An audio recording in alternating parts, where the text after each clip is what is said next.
When we all go off to celebrant school and get our certificate so that we're allowed to do this, they give you a template that tells you this is the order of things and what has to happen in a wedding ceremony. But that template is based on a church wedding service. In particular, they do vows, rings, announce the couple married, and then go off to sign the register, and then come back, and then there's some other... Well, see, in the church service, there are like prayers and things, and then the exit. But I have found, because when I started, I used to do it that way, but I have found that actually is a bit of an anticlimax. And because I do a lot of weddings in parks and at private properties, once you've declared people married and go off to sign the thing, your guests wander off. And quite often you've got stuff planned for when you come back and it's too late.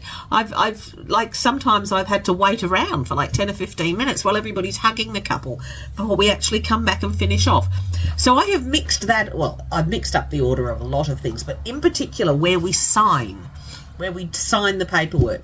Now, it can be done completely after it's all over, and that works quite well for a wedding at home.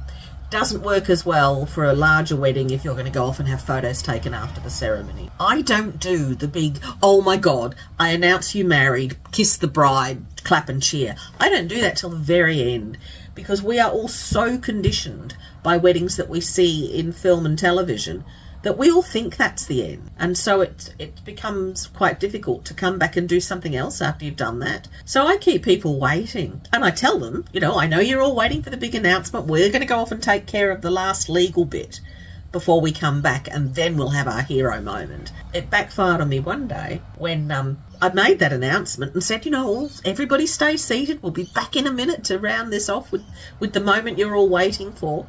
And I took the couple and their witnesses off to the signing table. The bride's mum came chasing after me and said, you can't sign yet, you can't sign yet. You haven't said you may kiss the bride. And I said, it's okay, sweetie, we're still going to do that.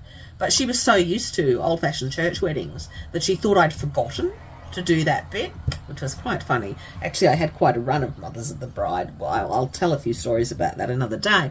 Aside from doing the legal paragraph I have to say and the legal vow you have to say in the right order, everything else we do, the order that we do things, is completely up to you.